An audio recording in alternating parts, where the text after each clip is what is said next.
Hello and welcome to another virtually different summer conference partner showcase. Today I am joined by my friends over at Capstone who are here to share with you some of their solutions. And they are Andrea Brinkert and Angie Koltov. Hello. They're indulging me as I play with the buttons here in StreamYard, which is super enjoyable. But welcome you two. Thank you so much for joining us and being a part of this event. We're super happy to have you guys involved and to be bringing Capstone solutions forward for Indiana educators. If you'll just take a moment and introduce yourself so everybody knows your background and if you were in the classroom or not yourselves, as well as what you do for Capstone. Yeah, great. Well, my name is Andrea Brinkert, and I am the Indiana rep for Capstone. Capstone is one of the nation's leading educational publishers, and we are known for digital solutions, children's books. We mostly publish for elementary school age readers. We do have some into the K through 8, so up to 8th grade. But we have PebbleGo, we have Capstone Connect, which we're going to talk to today. And really, Capstone has been in publishing for students and children for more than 30 years. And of course, with the digital age, we have evolved into publishing formats that all kids read, because kids read in a lot of different ways now. We read in ebooks, we read in databases, we read online, we read physical books. And so Capstone publishes in all of those places and spaces where kids read. And I've been in with Capstone for, oh gosh, I guess it's been 9 years now, so a while. That is a while. Yeah, for sure. I bet you know all of the literacy coaches across Indiana. Well, I'm getting to know them. I've only had Indiana for a shorter period of time, but I've had Kansas, my other state, for a long time. Very good. And Angie? Yes, hi, I'm Angie Koltov. I joined Capstone just over 2 years ago, and I'm coming to you from the classroom. I taught English language in an elementary setting and found out kindergarten's my jam, so I spent a few more years there. And then I went into tech integration and I got to work district-wide. But going back to that, kindergarten is my jam route. I got to spend much more time with our elementary schools in central Minnesota. And during that time, I found that I wanted the research behind the why and the tools I was using. So I dug deep into research and found myself out in Boston at Tufts University, working with the Developmental Technologies Research Lab and the Early Childhood Graduate Certificate. And then I found out that Boston was really far from Minnesota during COVID. So I decided to head back home to Minnesota, and that's when I got to join Capstone. So I used to be a user of the tools, and during that time, I was always reaching out to the ed tech company saying, I think you should have a button here, or this is what I want, or can you do this a little bit different? And decided that, hey, guess what? I want to actually be that person that I reached out to. So that's what I get to do at Capstone as a product manager. I work on all of our digital tools and get to be very close with the educators who use them and hear how and why they use them and help make the tools the best that we can for our students and our teachers. Angie, I can't help but smile given us a lot of similarities in our journeys academically and professionally in service to our students and our fellow teachers. So without further ado, I'm going to get out of the way here and give you guys a chance to share with us any more of the origin story around Capstone or anything else that you'd want to before you jump into your presentation and share with Indiana educators what it is that you have prepared today. So without further ado, talk to me about how you guys would like to share and orient folks to Capstone and what you're offering. Yeah, I think actually we might just start with a quick jump into the product. So one of the things that many Indiana educators will be familiar with is 2 years ago, we had a big challenge to how we are doing education, especially at the elementary level. And we had to go into blended environments. We had to go into, asynchronous kind of learning for students.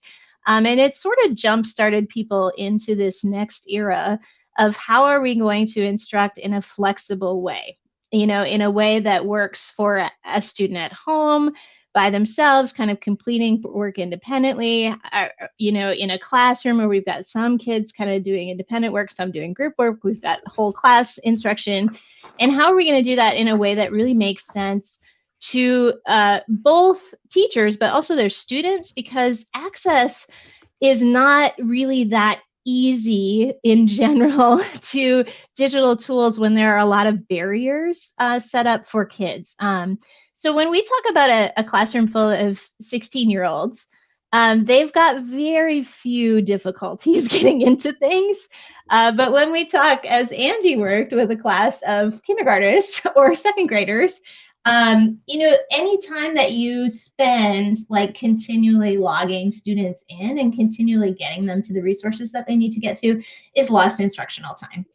You're not learning, you're just signing in at that point. And so what Capstone has done is we've really designed a lot of our digital content to be super easy to use with multiple students all at the same time.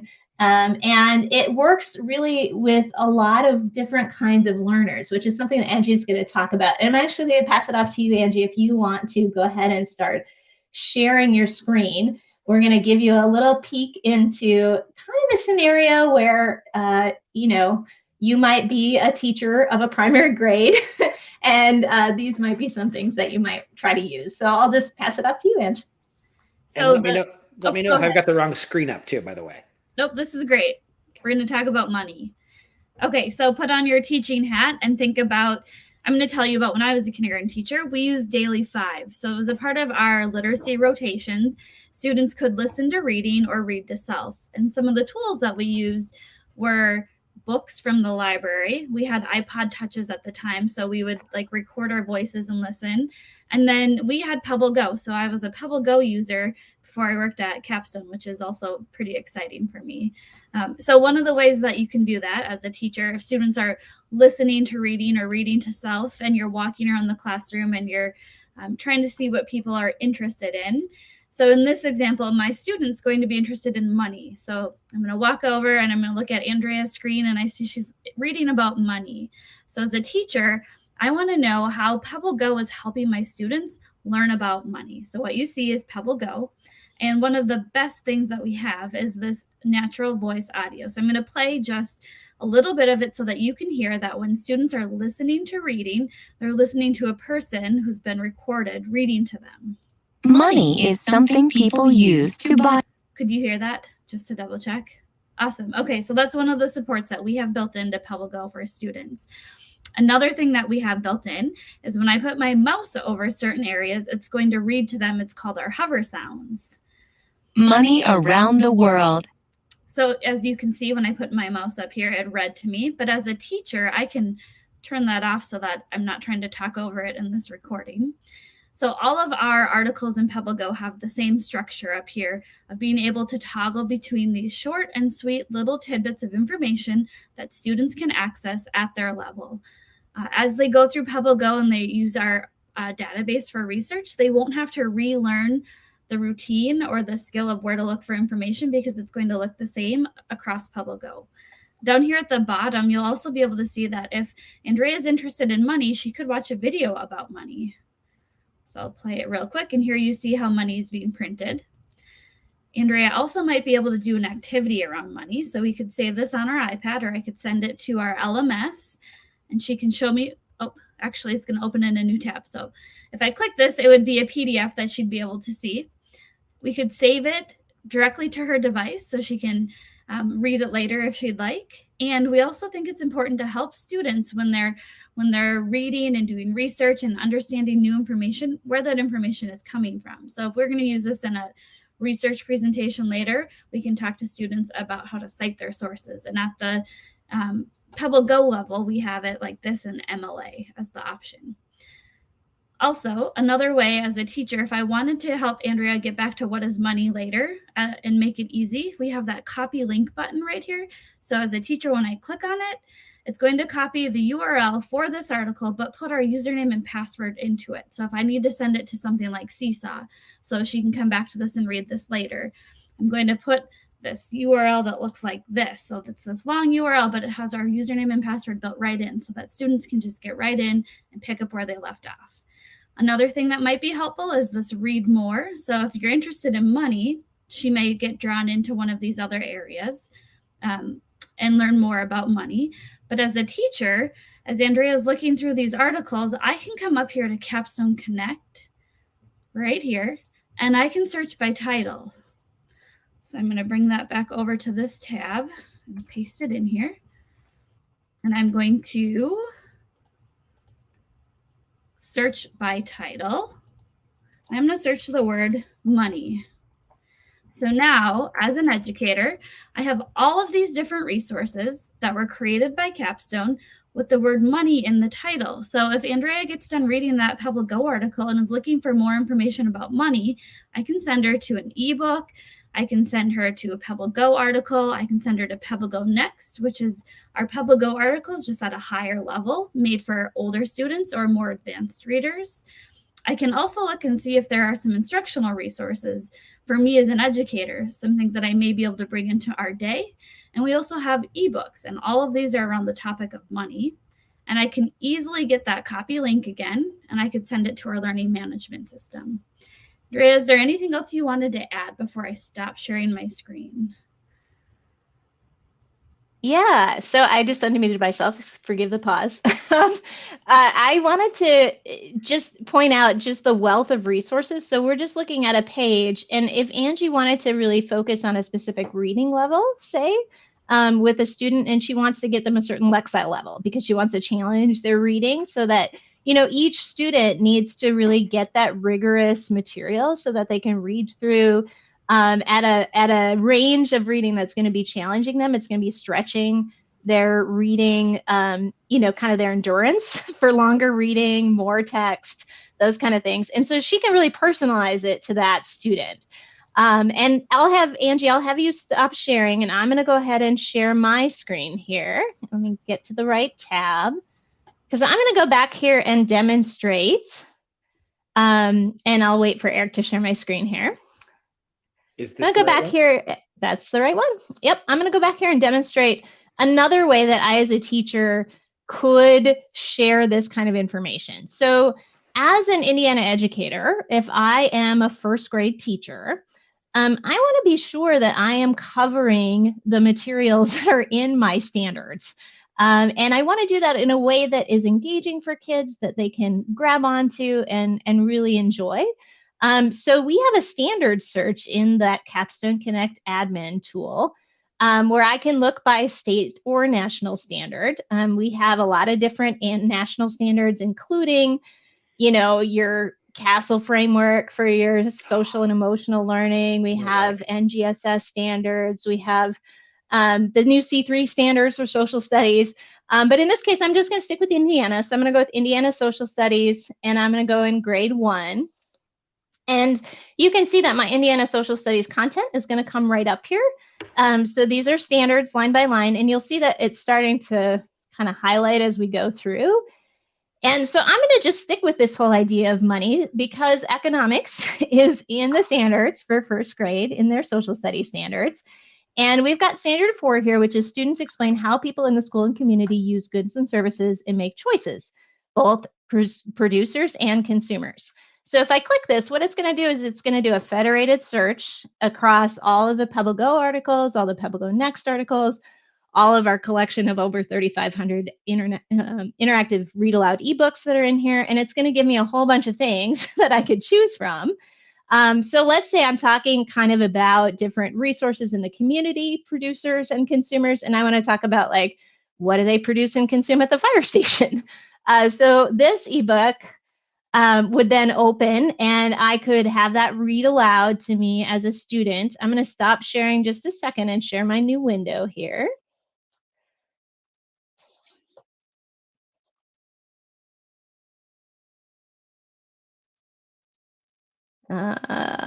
Here we go. As you do, Andrea, the thing that caught my attention over and over again was just like the depth and breadth of the standards that you could align to and come at it from different angles like that, and the color coding of the different icons, let alone the different like interactive options, whether it's to download or to go straight to it or copy a link. Super helpful and quite the game changer, I would think, for a teacher who has a grand continuum of different Lexile scores right now, right? Exactly, right.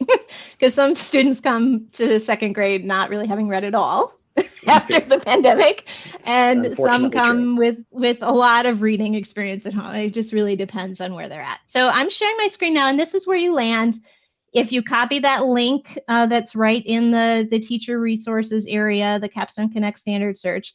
Or if you're just in the ebook collection, you can copy this link too. That's authenticated. But I just wanted to open this and let it play for a second. A day at the fire station. by Laurie Mortensen. So that you can see Jeffrey Thompson. that what we have is not just a computer Ever read wonder aloud. what goes on at a fire So station? all of our ebooks Being a are firefighter supported by this natural voice, dramatic, human read aloud, which is really a much better scaffolding for those students as they are trying to learn to be readers. It'll follow along. So it's similar to offering them, it's as close as we can get to mom and dad sitting down and reading finger by finger, like through the book, right? So they're actually having that experience of having that read aloud by a real human so they can kind of have that experience of that scaffolded read. And also, when you think about it, a lot of students are at this place in their reading ability where they are not up to grade level. And maybe they're English language learners and they need that extra support, but they still have to get that content that is grade level content for social studies and science. And that's where those digital pieces can come in because they can provide a lot of support for those students. So I think one of the things that we wanted to highlight too, and Angie, you can maybe speak to this too, coming from the classroom and coming from a tech integration role, can you talk a little bit about like some of the maybe frustrations that might be typical to like using digital content with kids at that age range? What kinds of things do people typically run into? So I'll speak to when I would do research projects with my students. As a kindergarten teacher, I'd often be a little frightened when I would say, let's go to Google and search a word, not knowing what would be returned to my kindergartners. But I felt confident saying, let's go to PebbleGo and let's type in the word money and let's see what we get. I'm going to share my screen one more time and go back to the money area and just point out a few more things. Okay, what I think you're seeing is my money article in PebbleGo. Does that sound right? Once Eric pulls it up, there we go. Yeah. Okay. So another feature that we have that Andrea just talked about was maybe you have English language learners and maybe Spanish is their first language. So we have this button up here to easily switch between Spanish and English. And so that was another key thing that I liked to be able to bring to my students. So if I play it, you'll also hear that it's that natural voice audio again. El dinero se divide en diferentes.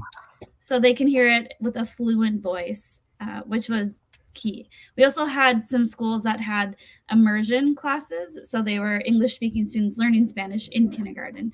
And a frustration that I would have as a tech integrationist was helping to find them resources that they could easily use and toggle between during the school day.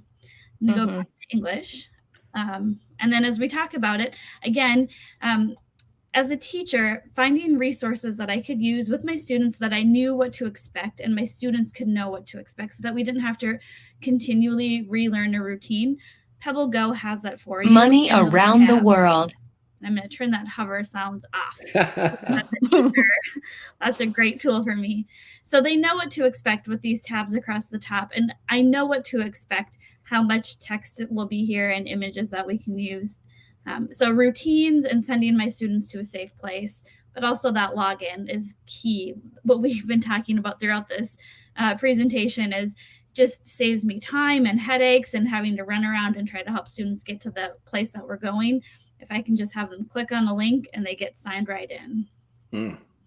Well, Angie, obviously you've been a frontline beneficiary of a company like Capstone that values, equity for all learners at the utmost. And that the Espanol button caught my attention too immediately the first time that you showed that particular screen. But just to see it in action is kind of magical, don't you think? Yeah, just the ease of going between the two. And I could read it first in English, then in Spanish, and I could go right back to English so I can compare them. And it's easy for me as a learner to do that.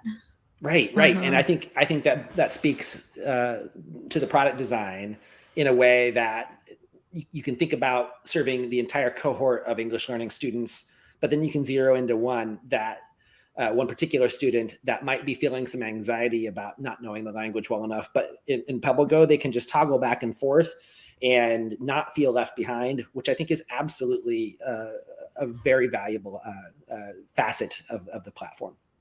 You know, and one of the things that I love, because we have 24/7 unlimited access for students from home or school, their parents and or grandparents may also not be fluent in English.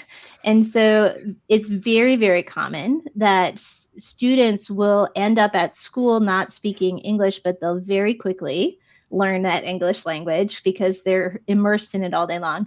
But they still have abuelas at home who want to read with them, right? And so that going back and forth and being able to help them with their homework and be able to help them understand kind of what they're supposed to be doing is really powerful. And it really is exactly what, you know, that school to home component of the federal funding is meant to encourage, is those resources that can be really relatable to both languages.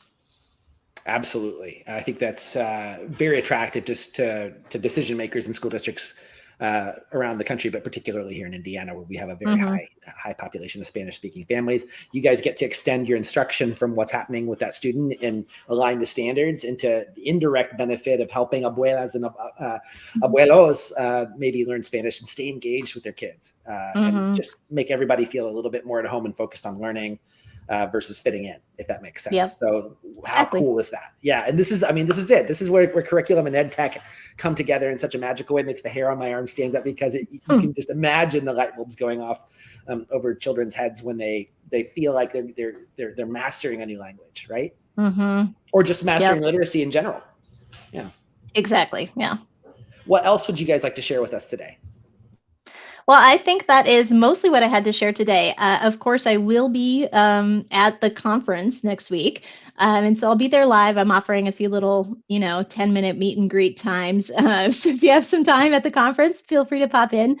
And there's also a super cool Gamify Your Research lunch, which offers free lunch and prizes. So if you're into competitions, you can join us for that. If you're into being competitive with your research, absolutely, pay Andrea a visit for sure. Absolutely. Yep. Do we have one extra minute to talk about activity bundles that are coming soon? Oh, right. I forgot to talk about that. Eric, can you pull up that money activity bundle? So you saw the view right now where you can search by title or standards in the teacher's tools. But we're making improvements all the time to Capstone Connect. And so one big improvement that's happening this fall, and big addition of teaching ideas, is that we're adding these activity bundles. There's going to be 52 bundles, each having 5 lesson plans in them. And each lesson plan is going to include a lot of different components. So in this All About Money lesson plan, we have a Discover section where students are doing research. Perhaps they're completing a graphic organizer based on what they have found out about this topic. We have Engage sections, which is where they'll have a maker activity, so something hands-on related to this topic. And they'll have an ed tech activity. So students are going to be creating or doing work on an ed tech device. And then we have a share component. So this is where your students are not just becoming consumers of content, but they're becoming creators of content, and they're going to be able to share their learning in a way that is engaging and really allows their teacher to assess, deeper levels of how they're engaging with this information. And all of these activity plans are connected to standards, state standards, but also more specifically the ISTE standards. So we're really bringing in those words, as you can see here, like in the instructional goals, that should align well with you if you're familiar with the ISTE standards: empowering the learners, knowledge constructors, creative communicators. And so those were built in as the plans were being created. You guys have seriously thought about everything from reaching that individual student, no matter where they are on the literacy spectrum, what language skills they're bringing with them, all the way to the back end where teachers are meeting in their PLCs to figure out what interventions best suit their student populations, it appears. And if you want to go to the next page, we'll just give you a sneak peek of what it looks like for educators. So we had a lot of conversations as we were making these around what they're looking for, how we could help, what would be useful. And we got a lot of information around, I just need some sparks. I need something to start me. I don't need a full script, but if you can help me understand what I'm doing and connect the resources to it, I can make modifications for my students. I can differentiate from this. If you can give me an idea of how long it will take, I can decide if I want to do this all in one day, if I want to spread it out across my literacy block for the week, if I'm going to use it in my targeted services after school. So this will give you a really good feel for what's coming in Capstone Connect soon. And like Andrea said, we will have each activity bundle will have 5 plans, and it will all include that discover, engage, and share. Absolutely impressive. Well, I'm imagining myself leaning heavily on these sorts of tools, whether I was a classroom teacher going, I have 15 minutes for this particular activity, I'm going to shoehorn it in because I feel like it's important, I'm using my intuition. Or if I was an instructional coach or an administrator doing observations, I could make these very tactical suggestions to particularly young teachers, right? And help them move forward faster in their instructional approach. Mm-hmm. Very cool. Very cool. All right. Well, anything else before we wrap things up today, you guys? Anything else that you'd like to share? It's the 14th and the 15th of June, but if they miss, if folks are busy or getting some much needed rest, how can they get a hold of you outside of the event with Keep Indiana Learning next week? Yes, well, they can always reach me at abrinkert@capstonepub.com. That's my email. But if you forget that, just go find Capstone Pub online, and they have a rep finder resource on there. And so you can find your rep, and I'll be there. And if you're a teacher like I was before, where you're a user of PebbleGo going, I wish you had a button that did this, or I use your product like this, I would love to connect with you. And you can reach me at Koltov@capstonepub.com. Or if you're in touch with Andrea, she can send you on over to me. Mm-hmm.